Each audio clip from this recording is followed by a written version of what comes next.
पित्त अगर बढ़ गया है तो it affect the potency of your fertility. हमारे जो ऋषि मुनियों थे उन्होंने तो ये चीज़ों को काफ़ी टाइम पहले डिटेक्ट कर दिया था। Naturopathy is a complete advanced science.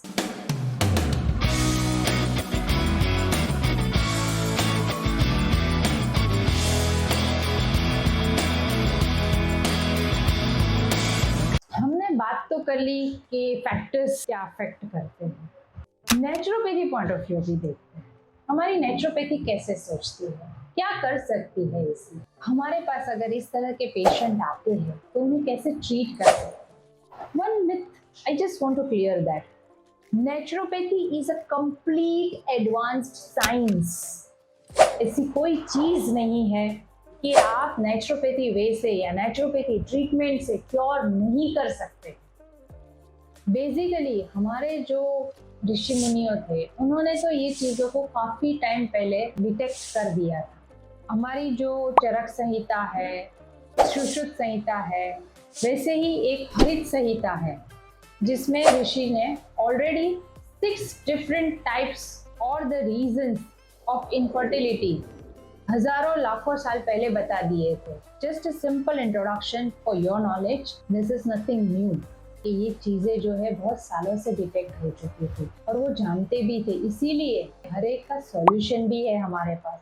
We are that lucky कि हम इंडियन कल्चर में, ये संस्कृति में है हम, जो हमें सालों से ये चीजें पता है, बस कहीं मिसप्लेस हो चुकी है। इसीलिए तो हम नेचुरोपैथी में है कि जो चीज़ हम भूल चुके हैं, जो हमारे संस्कार है, जो हमारे इंटरनल रूट्स है, उसे हमने कहीं मिस कर दिया है, तो उससे ही वापस लाने के लिए हम नेचुरोपैथी में हैं। और नेचुरोपैथी इसी बेस पे चलती है कि हमारी कुदरती पद्धतियाँ जो थी, हमारी जो लाइफस्टाइल थी, वो किस तरह से थी और क्यों हम तभी कम से कम डिजीज़ को फेस कर रहे थे और कुछ बदलाव, ज़्यादा बदलाव की वजह से आज हम क्या फेस कर रहे हैं। हम बात कर रहे थे हरित संहिता में 6 टाइप्स ऑफ फीमेल इनफर्टिलिटी जो उन्होंने डायग्नोज किया था तभी, when there is no x-ray, no blood test, no MRIs, no CT scan. 6 different type. First था काकवंध्य, यानी कि a woman can only conceive one time in her life, not the second time.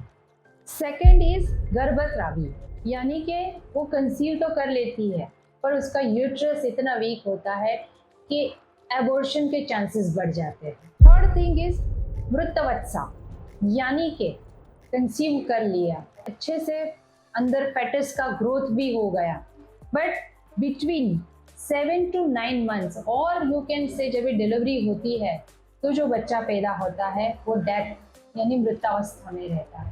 Fourth thing is अनपथ्या, यानी कि जैसे मैंने बताया born defect, she will never able to conceive. Fifth is balkshayatavandhya, यानी कि due to any chronic disease or continuous use of any medications for a long period of time, a woman is not able to conceive. And the last one is janmavandhya, यानी कि because of some congenital abnormalities she is not able to conceive. तो ये 6 different types हमारे उपनिषदों में, हमारे ग्रंथों में ऑलरेडी बहुत ही डिटेल में दिया गया है। उसके निवारण दिए गए हैं, उसकी वजह से क्या तकलीफ और हो सकती है, पूरी डिटेल में दी गई है। हमारे पास भी इतने सालों से पेशेंट आते हैं तो फर्स्ट क्वेश्चन उनको ऐसा ही होता है, क्या सच में नेचुरोपैथी में इनफर्टिलिटी की मेडिसिन है? इनफर्टिलिटी क्योर हो सकती है? हम तो एक्चुअली IVF और IUI के बारे में ही जानते हैं, हम वही करना सोच रहे थे, पर किसी ने हमको ये रेफरेंस दिया और आप यहाँ आए। देखिए, हम कोई गारंटी नहीं देते, we are not the God, लेकिन हमारे पास ऐसे काफ़ी हर्ब्स है, ऐसे काफ़ी थेरेपीज है जिसकी मदद से आप जो प्रॉब्लम को फेस कर रहे हैं हम उसको सॉर्ट आउट करने में आपकी हेल्प कर सकते हैं।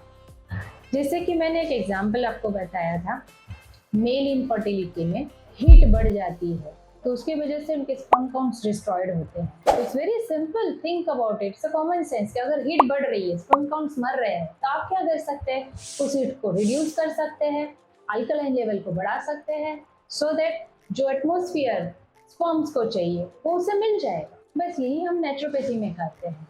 हम कोई ट्रीटमेंट भी देते हैं तो हम कोई हर्ब्स भी सजेस्ट करते हैं, और इस तरह से जो होपलेस हो गए हैं कपल्स, उनको हम एक आशा की किरण के साथ पॉजिटिव रिजल्ट्स देने में भी हेल्प कर सकते हैं। 16 इयर्स के मेरे करियर में मैंने ऐसे काफ़ी पेशेंट्स और कपल्स को देखा है जो होप छोड़ चुके थे, या तो आप बोल सकते हैं कि जिनको लग रहा था कि अभी कुछ बचा ही नहीं है, शायद आईवीएफ के लिए ही जाना पड़ेगा, बहुत खर्चा है, टाइम कंज्यूमिंग है, 100% रिजल्ट ओरिएंटेड तो नहीं है, प्लस फीमेल्स में ज़्यादा करके compare to male physically disturbance भी बहुत ज़्यादा आता है, और because of that emotional and psychological disturbance भी ये ट्रीटमेंट के ड्यूरेशन में बहुत ज़्यादा आता है।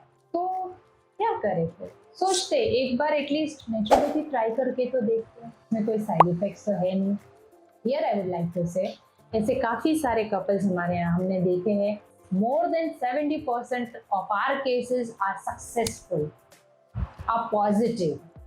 इसमें काफ़ी सारे फैक्टर्स रहते हैं। मैं ऐसा नहीं बोलूँगी कि हम कुछ ऐसी मेडिसिन देते हैं जिसकी वजह से तुरंत उनको गर्भ रहता है और she is able to conceive. No, it is nothing like that. चुटकी बजाने से कुछ नहीं होने वाला है। You must have some patience. देखिए, जनरली हम नेचुरोपैथी की अभी जो बात कर रहे हैं, ट्रीटमेंट पॉइंट ऑफ व्यू भी हम जो बात कर रहे हैं, एक सबसे पहली चीज़ है ट्रस्ट, सेकेंड है पेशेंस। अगर ये दो चीज़ की कॉम्बिनेशन से आप चलते हैं तो बड़े से बड़ा प्रॉब्लम भी सॉल्व हो सकता है। जैसे मैंने पहले ही बताया, only 5% cases in the females are natural abnormalities, जिससे यूट्रस नहीं मिला है या कोई प्रॉब्लम की वजह से वो नहीं कंसीव कर सकते। We have 95%। तो खुद सोचिए, 95% को ज़्यादा यूज़ करना चाहिए, 5% को सोच के बैठे रहना चाहिए? ट्राई करने में क्या जाता है? We have seen the results. Naturopathy में क्या क्या ट्रीटमेंट्स रहते हैं, लेट्स सी। बेसिकली हम नेचुरोपैथी में क्या करते हैं, बॉडी का एसिड और अल्कलाइन लेवल देखते हैं। हमारे शरीर के जो नाड़ी दोष है, वात, पित्त और कफ, तीनों का इम्बैलेंस हुआ है, तीनों में कोई दोष बढ़ गया है, तो उसका शमन करके उसकी ट्रीटमेंट करते हैं।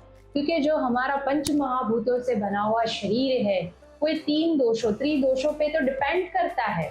देखिए, यहाँ पे थोड़ा सा आयुर्वेद और नेचुरोपैथी मिक्स भी होंगे, क्योंकि दोनों एक दूसरे से जुड़े हुए भी हैं। सब मैं नहीं बोल रही हूँ, पर आयुर्वेद भी एक मेडिकल सिस्टम है जिसमें हम कोई एलोपैथी मेडिसिन, होम्योपैथी मेडिसिन को यूज नहीं करते, और नेचुरोपैथी भी हमारा ऐसा सिस्टम है जिसे हम ड्रगलेस थेरेपी बोलते हैं। तो दोनों का थोड़ा सा कॉम्बिनेशन आप यहाँ पे कर सकते हैं। हम बात कर रहे थे पित्त दोष। बेसिकली इनफर्टिलिटी के लिए सबसे बड़ा दोष, अगर कोई जवाबदार है, रिस्पॉन्सिबल है, वो है हमारे शरीर का पित्त। 80 डिफरेंट टाइप के पित्त होते हैं। आपने सुना होगा हाइपर एसिडिटी, गले में जलन होना, पेट में जलन होना, सोर थ्रोट, यूरिक एसिड, खट्टी डकारें, itching, red spots on your skins. ये सारे जो है वो पित्त दोष एग्रवेट होने की वजह से ही होते हैं, और उसी में का एक प्रॉब्लम है इनफर्टिलिटी। हमने इसी दोष को क्योर करके हमारे यहाँ आने वाले कपल्स को बहुत ही सक्सेसफुल रेट का रिजल्ट दिया है। पित्त अगर बढ़ गया है तो it affect the potency of your fertility. अगर हमारे शरीर में पित्त यानी कि हीट बहुत ज़्यादा है, तो वो करती क्या है, जब एक अवम और स्पर्म मिलता है तो उसको एक प्रॉपर एटमॉस्फेयर की ज़रूरत होती है।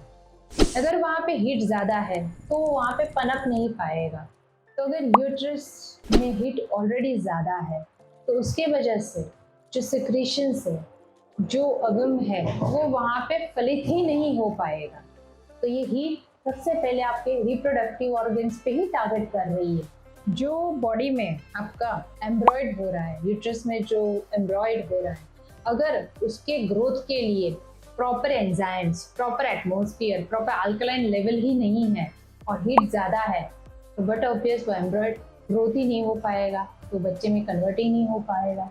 अगर पित्त ज़्यादा है तो आपका डाइजेशन भी वीक रहेगा, आप अच्छा खाना नहीं ले पाएंगे, अच्छी नींद नहीं ले पाएंगे, हेल्दी नहीं रह पाएंगे, फ्रेश नहीं रह पाएंगे, साइकोलॉजिकल भी आप डिस्टर्ब रहेंगे। क्योंकि ये सारे जो फैक्टर्स हैं ना, ये नेचुरल फर्टिलिटी के लिए बहुत ज़्यादा ज़रूरी है, नेचुरल कंसीव करने के लिए ज़्यादा ज़रूरी चीज़ें हैं।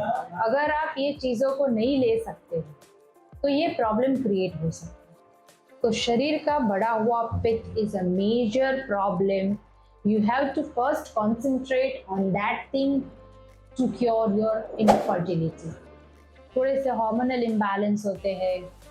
इसके अलावा तो कॉमन जो है हमने ऑलरेडी डिस्कस कर लिया है, स्ट्रेस लेवल ज़्यादा है तो आप उसे कंट्रोल कीजिए, मेडिटेशन कीजिए, योगा थेरेपी कीजिए। इसके अलावा भी हम जो नेचुरोपैथी में थेरेपीज की बात कर रहे हैं तो एक बार उसे भी देख लेते हैं। See this therapy is common for male और female those are suffering, right? There is nothing separate things कि अगर मेल है तो उसे एनिमा देना है, फीमेल है तो उसे मड थेरेपी देनी है, nothing like that. The person from a couple, rather a male or female, if he or she is facing the problem of infertility, then the treatment of naturopathy is same for both of them because the reason infertility is common in both, right? So क्या therapy दे सकते हैं practically naturopathy में?